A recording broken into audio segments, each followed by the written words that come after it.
too of Is Christianity a Crutch? We said yesterday Jesus was a historical figure, attested to by the Bible, but also in other sources as well. Now, he began his ministry in a town called Capernaum, which is at the north end of the Sea of Galilee.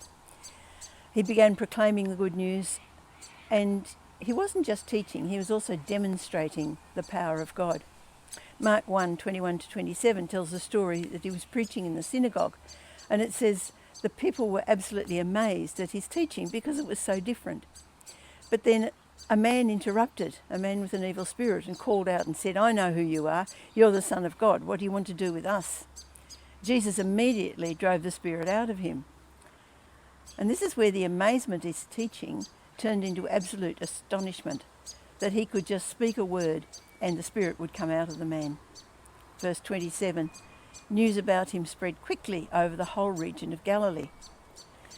So he's getting a name for himself. He went to the house of Simon and Andrew and healed Simon's mother-in-law. And that led people from all over the village to come and ask for healing. So naturally, the religious leaders were starting to sort of worry a little bit. Come and check this guy out. Who is he, and is he going to lead people astray?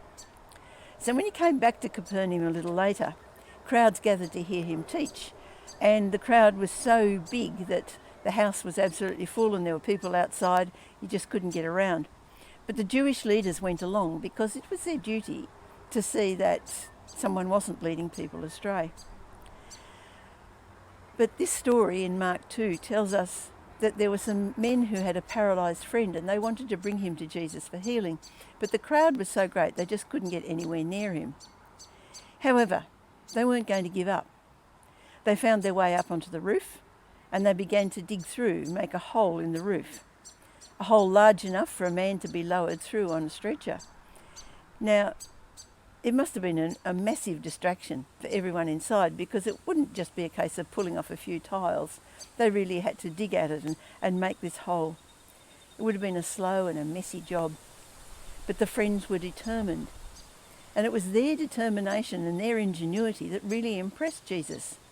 And when he looked up, he said to the men who were lowering him, "Your faith," he said. When he saw their faith, that's when he spoke to the man.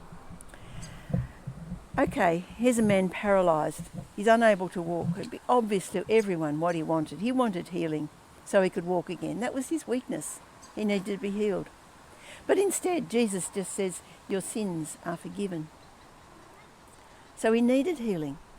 But Jesus saw there was something far deeper.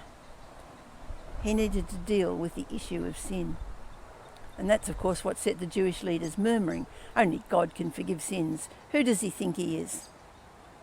Jesus, because he was God, knew what they were thinking. And so he challenged them. Okay, what's easier?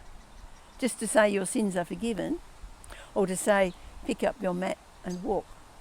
And so he said to the man, "I'll show you that I have the power to forgive sins. Pick up your mat and go home." And he did exactly that in front of everybody.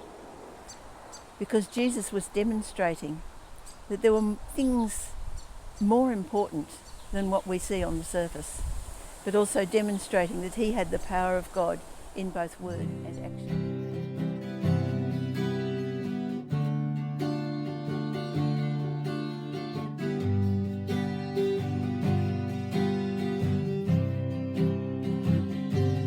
Come to me, I'll set you free. I never fail. If you believe and walk with me, you will prevail. Give me all your trials.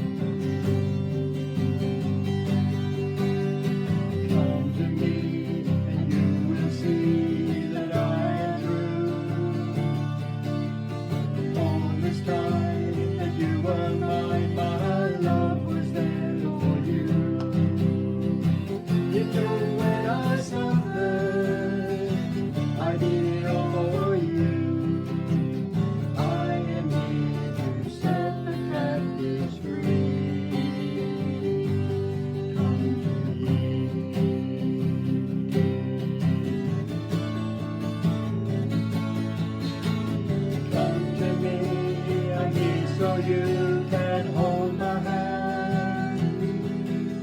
I'm longing for you even more than you can understand. I've been here waiting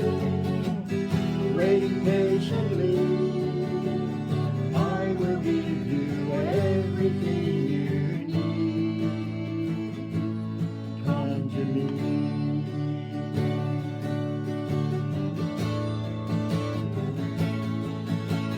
Come to me. I'm everything I say I am. My words to you, they will come true.